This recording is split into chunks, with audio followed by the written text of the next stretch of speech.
Hello students, मैं इस video में कक्षा 9वीं वाले विद्यार्थियों को त्रैमासिक परीक्षा का प्रश्न पत्र दिखाने वाला हूं।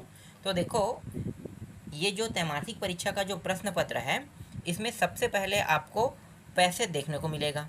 सबसे पहला जो टॉपिक रहेगा वो क्या रहेगा? पैसेज का रहेगा। ठीक है, पैसेज। तो पैसेज जो है वो कुछ इस प्रकार से रहेगा, और इस पैसेज में नीचे की ओर अगर हम स्क्रॉल करते आते हैं तो कुछ प्रश्न रहेगा, जैसे कि यहाँ पे दिया हुआ है ना प्रश्न, जैसे कि यहाँ पे आपको दिखाई दे रहा है। तो इस तरीके से आपको जो आपका त्रैमासिक पेपर है उसमें प्रश्न देखने को मिलेगा।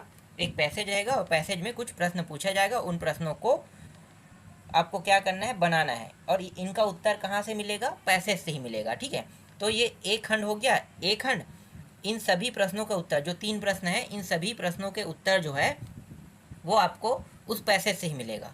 और यहाँ पे एक खंड और है, बी खंड है। ठीक है, बी खंड है, तो इसको भी देख लो, ये बी खंड है। ठीक है, बी खंड में भी प्रश्नों के जो उत्तर हैं, सारे उत्तर कहाँ से मिलेंगे? ये सारे के सारे पैसेज से ही मिलेगा। तो इस प्रकार से आपको एक पैसेज देखने को मिलेगा, और उस पैसेज में आपको क्या करना है? जितने भी प्रश्न हैं उस पैसेज को पढ़कर उन सारे प्रश्नों का उत्तर निकालना है। यहाँ पे मैं जो आपको त्रैमासिक परीक्षा का जो प्रश्न पत्र दिखा रहा हूँ, ये पुराना प्रश्न पत्र है। अभी कहीं भी पेपर नहीं हुआ है, इसलिए अभी तक पेपर नहीं आया है ना। तो इस साल का जो प्रश्न पत्र है अभी तक नहीं आया है, जब तक कि कहीं कोई स्कूल में पेपर ना हो जाए तब तक के। तो मैं अभी आपको पुराना प्रश्न पत्र दिखा रहा हूँ। तो इस पुराना प्रश्न पत्र के माध्यम से मैं आपको ये बताना चाह रहा हूँ कि आपको एग्जाम में एक पैसेज देखने को मिलेगा। जो मैं बता रहा हूँ वो पैसेज नहीं आएगा, इसके जगह पे दूसरा पैसेज आएगा। और आप लोगों को भी पता है और मुझे भी पता है कि कोई भी पैसेज पढ़ के नहीं जाता है ना, तैयारी करते हैं। क्यों? क्योंकि पैसेज जो है वहाँ पे पहले से एक पैसेज दिया रहेगा, और उसी पैसेज से हमें क्या करना है? उत्तर को ढूंढ के लिखना है। तो ये हम आसानी से कर लेते हैं, इसलिए कोई भी तैयारी नहीं करते हो ना। ऐसा हम भी करते थे जब 9वीं 10वीं 11वीं 12वीं क्लास में थे, तो ऐसा ऐसा हम भी करते थे। ठीक है, पैसेज की कभी तैयारी नहीं करते थे। क्यों? क्योंकि कभी भी कोई भी शिक्षक ये नहीं बताता है कि कौन सा पैसेज आएगा। तो भाई, जब को आपको पता ही नहीं है कौन सा पैसेज आएगा, किसको पढ़ के जाना है, तो कौन तैयारी करेगा? कोई तैयारी नहीं करेगा।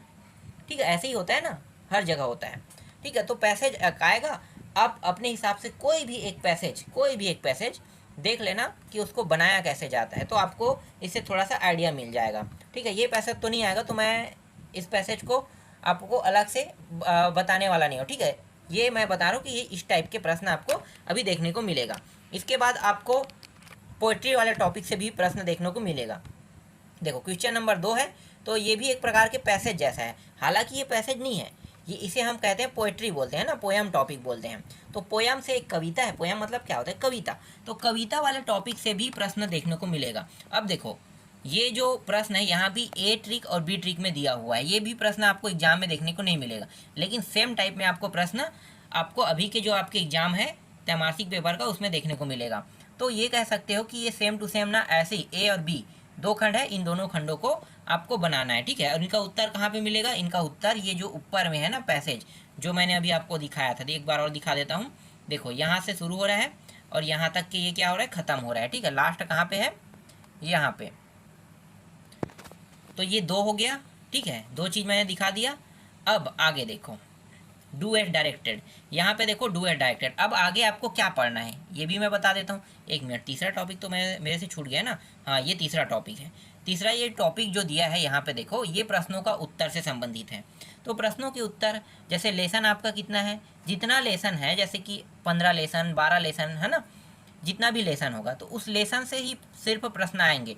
तो उस लेसन से जो प्रश्न आएगा, देखो पोइट्री वाला टॉपिक भी होगा, लेकिन पोइट्री से प्रश्न नहीं आएगा, क्योंकि पोइट्री का जो टॉपिक है और वहाँ से जो प्रश्न है वो ज़्यादातर अर्धवार्षिक और वार्षिक में आता है। तो अभी जो है क्वार्टरली एग्जाम है, तो क्वार्टरली एग्जाम में ज़्यादा टफ प्रश्नों को नहीं पूछा जाता है। तो अधिक से अधिक 6 से 7 लेसन तक के आएगा। तो 6 से 7 लेसन तक की ही आपको पढ़ना है। ज़्यादा से ज़्यादा 5 या 6 ही लेसन पढ़ना। ठीक है, ज़्यादा लेसन अभी आपको पढ़ने की जरूरत नहीं है, क्योंकि इसमें कुल जो प्रश्न है 4 ही 5 आएगा। तो हर एक लेसन से एक एक प्रश्न अगर उठा रहा है तो 5-6 लेसन मिला के 5-6 प्रश्न उठाएगा। बस इतना ही इसमें करेगा और ज़्यादा कुछ नहीं। तो ये जो प्रश्न है ये लेसन से संबंधित है। ठीक है, ये जो प्रश्न है ये लेसन से संबंधित है। इसके बाद चौथा जो टॉपिक, और जो प्रश्न यहाँ पे मैं दिखा रहा हूँ, ये प्रश्न आपको एग्जाम में देखने को नहीं मिलेगा। मैं बता रहा हूँ कि कौन कौन सा प्रश्न किस टाइप के आएंगे और कहाँ से आपको पढ़ना है, कैसे पढ़ना है, ठीक है। इसके बाद do as directed, do as directed पूछा जाएगा, लेकिन इतना टफ नहीं पूछा जाएगा। यहाँ पे जो डू एज डायरेक्टेड दिया है ना, थोड़ा सा कठिन है, तो कठिन वाला नहीं पूछा जाएगा, सरल वाला पूछा जाए। जैसे कि यहाँ पे देखो, सी इज अ सिंगर, ये एकदम सरल है, सरल सेंटेंस है। और हमें इसमें ये बताना है, देखो इसमें नाम पूछा है, name the type of sentence, ये जो सेंटेंस है ये किस टाइप का है ये बताना है। तो ज़्यादातर हम लोग जब टेंस पढ़ते हैं तो टेंस के हिसाब से बताते हैं या आर्टिकल के हिसाब से बताते हैं। तो यहाँ पे ए लगा है, तो ए लगा है तो हम आर्टिकल में ले लेंगे या तो टेंस में ले लेंगे। तो बस यही चीज़ हमें बताना रहेगा इसमें। अब फिल इन दी ब्लैंक्स है, देखो फिल इन दी ब्लैंक्स ये आपको देखने को मिल सकता है। फिल इन दी ब्लैंक्स आ जाएगा जो अध्याय है और उसी अध्याय के हिसाब से फिल इन दी ब्लैंक्स आएगा, ठीक है। ये वाला टॉपिक आपको नहीं देखना है, ये आएगा ही नहीं, ये कोई भी कंडीशन में अभी के एग्जाम में नहीं आएगा। इसके बाद आपको स्लोगन भी देखने को मिल सकता है, स्लोगन है ना, स्लोगन यहाँ पे क्या है, गुटखा का स्लोगन। तो जैसे कहते हैं ना, थूकना मना है, गुटखा खाते हो तो गुटखा खाते हो तो गुटखे के पाउच में क्या लिखा रहता है, वो सब एक स्लोगन तो है। गुटखा जो है स्वास्थ्य के लिए हानिकारक है। इसे बस आपको किस में लिखना है, अंग्रेजी में लिखना है। तो क्या कहते हैं, स्मोकिंग इज क्या बोलते हैं, इंजूरियस, है ना। तो इस तरीके से आपको अंग्रेजी में एक स्लोगन बताना है, ठीक है। और उसका थोड़ा सा चित्र बना, देखो ये क्या कह रहा है, 1 गुड़ी 4, मतलब 4 टॉपिक इसी प्रकार से लिखना है, 4 स्लोगन बता देना और चित्र उत्र बना देना कि बीड़ी ऐसे पीते हुए, सिगरेट धुआं उड़ाते हुए, ठीक है। और उसके बाद बस इसमें थोड़ा सा स्लोगन में, जैसे कि आप ये भी बता सकते हो कि जैसे बीड़ी पी रहे हैं तो स्वास्थ्य के लिए हानिकारक है ना, तो बीड़ी को मत बताना, गुटखा को बताना, कर्क, ठीक है, बिच्छू का निशान बना रहता है ना, तो कर्क रोग होता है, तो ये कर्क रोग होता है कह के आप बता सकते हो, ठीक है। कैंसर जिसे कहते हैं, तो ये चीज़ आप बता सकते हो, गुटखा से संबंधित रहेगा। तो गुटखा से जरूरी नहीं कि स्लोगन जो गुटखा से नहीं आएगा, गुटखा के अलावा मैं बता देता हूँ कहाँ से आ सकता है, योगा से आ सकता है, एक्सरसाइज से आ सकता है, ट्री से आ सकता है, ये 3 टॉपिक है, यहाँ से प्रश्न आ सकता है, और सेव वाटर से आ सकता है। तो सेव वाटर 3-4 टॉपिक मैं बता रहा हूँ, यहाँ से स्लोगन जो है आपको देखने को मिलेगा, ठीक है। गुटखा से नहीं आएगा, गुटखा के जगह ये डायरेक्ट ना स्वास्थ्य को प्रभाव करने वाला आ सकता है, ठीक है। तो ये 4-5 स्लोगन है जो आ सकता है, जिसको मैं आपको बता रहा हूँ। ये वाला टॉपिक पहले आता था, अब बंद हो गया है, अब नहीं आएगा एग्जाम में ऐसे टॉपिक, ठीक है। और खासकर ये त्रैमासिक पेपर में तो आएगा नहीं, हालांकि अर्धवार्षिक में आ सकता है। इसके बाद देखो आपको अभी के लिए अर्धवार्षिक और वार्षिक पेपर के लिए कौन सा निबंध तैयार करके रखना है, ये मैं बता देता हूँ। अर्धवार्षिक वार्षिक सबके लिए काम आएगा ये। तो ये ट्रांसफ़र सर्टिफिकेट का है, इसको याद रख लेना। और सबसे सरल जो लेटर है वो है अवकाश का, ठीक है। छुट्टी के लिए, बीमारी के कारण जो छुट्टी लेते हो ना, वो याद कर लेना, और एक ट्रांसफ़र सर्टिफिकेट का याद करके रखना। ये 9वीं में त्रैमासिक, अर्धवार्षिक और वार्षिक तीनों एग्जामों में आएगा, ठीक है, तीनों एग्जामों में आएगा, इसलिए इसको अच्छे से तैयार करके रख लेना, ठीक है। कौन कौन सा, ट्रांसफ़र सर्टिफिकेट और एक छुट्टी के लिए आवेदन पत्र। 9वीं क्लास में ज़्यादातर छुट्टी के लिए आवेदन पत्र आता है, ट्रांसफ़र सर्टिफिकेट कभी नहीं आता है, एकदम सिंपल और सरल आता है, क्योंकि ये 9वीं क्लास स्टार्टेड है आपका।